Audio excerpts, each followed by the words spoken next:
দখলদারি নেওয়ার চেষ্টা করে যে মসজিদ, এবং ওই মসজিদকে রক্ষা করার জন্য যুগে যুগে আপনার একদল মুজাহিদ কিনারা ওই মসজিদকে রক্ষা করার জন্য রক্ত দিচ্ছে, জীবন দিচ্ছে, এবং তারা শাহাদাত বরণ করছে। বলে সুবহানাল্লাহ।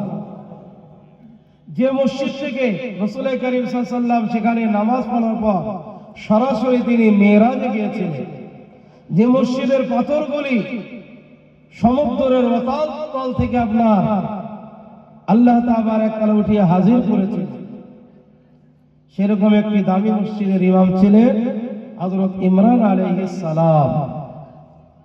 তার মাল সম্মান, ইজ্জত, টাকা পয়সা কোনো কিছুর অভাব ছিল না, তবে একটা জিনিসের অভাব ছিল। হযরত ইমরান আলাইহিস সালাতু ওয়াস সালাম তিনি ছিলেন নিঃসন্তান, তার কোনো সন্তানাদি ছিল না। আপনারা বলুন, টাকা পয়সা, গাড়ি বাড়ি, অর্থ সম্পদ সব আছে, কিন্তু যদি একটি সন্তান যদি সংসারে না থাকে তো সুখী হতে পারবে? জোরে বলুন, পারবে না। হযরত ইমরান নবীর বড় দুঃখ, আমার একটি সন্তান হলো না, বয়স অনেক হয়ে গেছে, শেষের দিকে। তিনার স্ত্রী, তার নাম হলো বিবি হাল্লা, তারও বড় শখ, আমার যদি একটি বাচ্চা হলো ভালো হতো। হঠাৎ বিবি হাল্লা একদিন দেখলেন যে একটা চালের উপরে মা পাখি তার ছা পাখিকে আদর করে টুকরিয়ে টুকরিয়ে খাবার খাওয়াচ্ছে। এই দৃশ্য তিনি যখন দেখতে পেলেন, দেখার পর তারও বড় শখ জাগলো, আরে আমার যদি একটি বাচ্চা থাকতো তাহলে আমি মুখে করে খাদ্য খাবার নিয়ে চিবিয়ে চিবিয়ে আমার বাচ্চার মুখে তুলে দিতাম। বলে সুবহানাল্লাহ। প্রত্যেকটি মায়ের এই শখ জাগে কি জাগে না? বিবি হাল্লার জাগলো, তিনি এই শখ জাগার পর আল্লাহ তাবারক তাআলার কাছে সন্তানের জন্য দোয়া করলেন, আরেকটি মানত করলেন, মানতের মাধ্যম দিয়ে আল্লাহ তাবারক তাআলার কাছে সন্তান চাইলেন। কি মানত করেছিলেন? আল্লাহ তাবারক তাআলা তিনি বলছেন, ইয ক্বালাত ইমরাতু ইমরান রাব্বি ইন্নী নাযারতু লাক মা ফি বাতনি মুহাররারান ফাতাকাব্বাল মিন্নি ইন্নাকা আনতাস সামিউল আলীম। হযরত ইমরান নবীর বিবি হাল্লা আল্লাহকে ডাক দিয়ে বলেন, রব্বুল আলামিন, ওগো আল্লাহ, আমি তোমার জন্য মানত করে নিলাম, মানসিক মেনে নিলাম। ওগো আল্লাহ, তুমি আমাকে যে সন্তানই দাও না কেন, তাই তুমি পুত্র দাও আর কন্যা দাও, ওগো আল্লাহ, আমি সেটাকে সাদরে গ্রহণ করে নেব। আমার কোনো অভিযোগ থাকবে না, আপত্তি থাকবে না। ওগো আল্লাহ, আমি সেটাকে কবুল করে নেব, আর আমি সেটাকে মুহাররারা, তোমার নামে, তোমার ইবাদতের জন্য আমি তাকে মুক্ত করে দেব, আমি তাকে আজাদ করে দেব, আমি তাকে নিজের কাজে ব্যবহার করব না। আমার স্বামী তোমার যে ঘর বাইতুল মুকাদ্দাসের ইমাম, সেই মসজিদে তাকে ইবাদতের জন্য ভর্তি করে দেব। যারা বলুন সুবহানাল্লাহ। সোনার চাঁদ ভাইরা, আল্লাহ ওয়ালারা, এই যে মানতটা মানলেন, ভালো মানত না খারাপ মানত? ভালো মানত। অনেকে আমাদের সমাজে এরকম মানত করে, বলে, আল্লাহ, ওগো মাবুদ, তুমি যদি আমাকে একটি পুত্র সন্তান দাও, আমি তাহলে তাকে হাফেজ, কারি, মাওলানা, মুফতি তাকে বানাবো। ওগো আল্লাহ, তুমি যদি আমার ছেলের অসুখটা যদি ভালো করে দাও, তাহলে আমি তোমার জন্য 3 খানা রোজা রাখবো। ওগো আল্লাহ, 2 রাকাত নামাজ আদায় করব।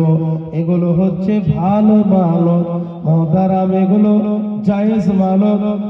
বাবাজিরা, আল্লাহর নামে মানত করা এটা হচ্ছে বৈধ, এগুলো হচ্ছে আপনার হালাল, কিন্তু গায়রুল্লাহর নামে মানত করা যাবে না। কেউ যদি বলে আমার অমুক উদ্দেশ্যটা যদি পূরণ হয়ে যায়, আমার যদি অমুক কাজটা যদি হাসিল হয়ে যায়, তাহলে আমি অমুক পীরের নামে অমুক দরগা তালায় অমুক গাছ তালায় আমি একখানা খাসি মানত করব, আমি একটা খাসি দেব। এই দেব বললো মানে মানত হয়ে গেল। মোহতারাম জোরে বলুন, গায়রুল্লাহর নামে মানত করা যাবে? যাবে না। মানত হবে কার নামে? আল্লাহর নামে মানত হবে।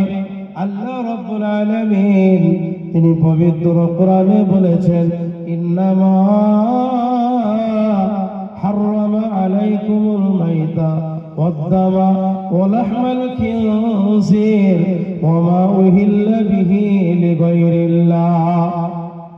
আল্লাহ বলেন, ওগো আমার বান্দারা শুনে রেখে দাও, জেনে রেখে দাও, আমি আল্লাহ তোমাদের জন্য মৃত পশু খাওয়া হারাম করেছি। আমি আল্লাহ তোমাদের জন্য শুকরের মাংস খাওয়া হারাম করেছি। আমি আল্লাহ তোমাদের জন্য প্রবাহিত রক্ত খাওয়া হারাম করে দিয়েছি।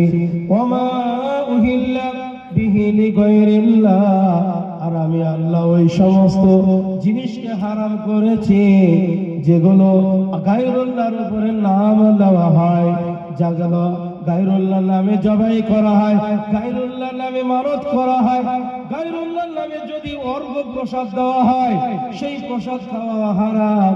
চাই সেটা গরু হোক, চাই সেটা ফলমূল হোক, আপেল হোক, আর আপনার নকুল দানা বাতাসা যায় হোক না কেন, আল্লাহ ছাড়া অন্যের নামে যদি অর্ঘ্য প্রসাদ হয়ে যায়, তাহলে সেটাও মানা হারাম, আর যেটাকে মানা হবে সেটাও খাওয়া হারাম।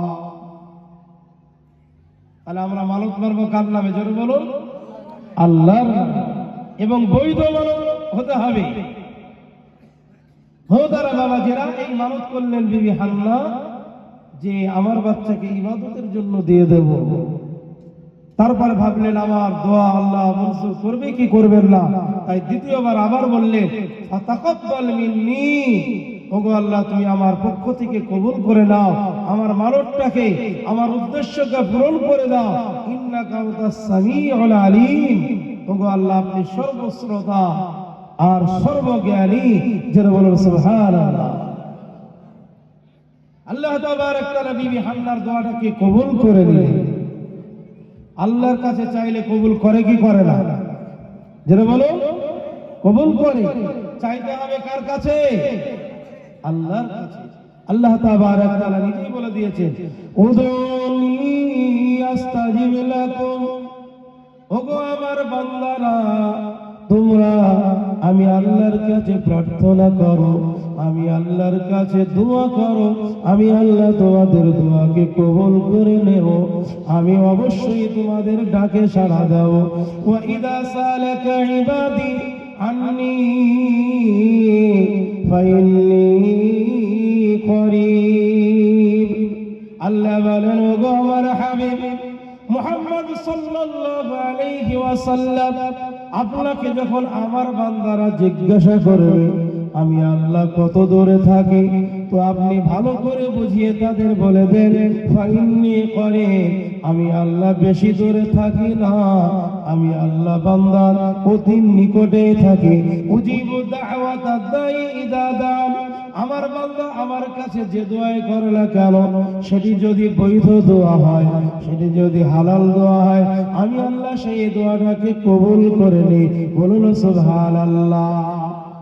বিশ্বনবী বলেন, উদুল্লাহ ওয়া আনতুম মুকিনুনা বিল ইজাবা, ওগো আমার উম্মতেরা তোমরা আল্লাহর নিকট দোয়া করো আর দোয়া কবুল হওয়ার ইয়াকিন তোমরা রাখো।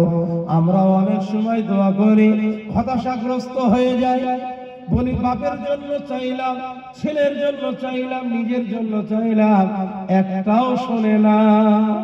বলি কি বলি না? ও এত দোয়া করলাম তো আল্লাহ তো শোনেই না কথা। না, প্রত্যেকটি দোয়া কবুল হয়ে যায়। নবীজি বলছে দোয়া করো আর দোয়া কবুল হবে, এই ইয়াকিনটা রাখো। প্রত্যেকটি তোমার দোয়া কবুল হয়ে যায়, তবে ফলাফল কখনো নগদে ঘটে, আবার কখনো ধারে ঘটে।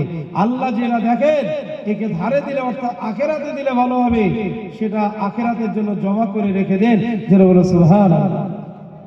মোহতারাম বাবাজিরা ভাইরা, কিয়ামতের দিনে মানুষ যখন এক একটা নেকির জন্য ছোটাছুটি করবে, নাফসি নাফসি রোল হবে, এক একটা নেকি বিরাট কাজে দেবে, সেই দিন অনেক মানুষকে আল্লাহ তাবারক তাআলা ডেকে বলবেন, দেখো এই বান্দা, ওই যে বড় বড় নেকির পাহাড়গুলো দেখতে পাচ্ছ, ওগুলো হলো সব তোমার নেকি, ওগুলো নিয়ে নাও আর তুমি জান্নাতে চলে যাও। বলো সুবহানাল্লাহ।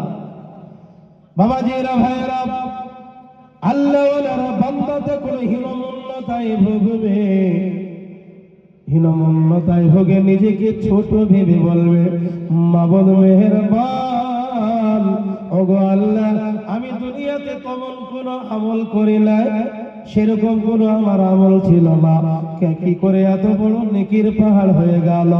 ওগো আল্লাহ, আজকে আমার সাথে ইয়ার কি করা হচ্ছে না তো? আজকে আমার সাথে ঠাট্টা মজাক করা হচ্ছে না তো? আল্লাহ রাব্বুল আলামিনের পক্ষ থেকে বলা হবে, ওরে বান্দা, আজকে ইয়ার কি মারার দিন নয়, আজকে হলো বদলা দেওয়ার দিন।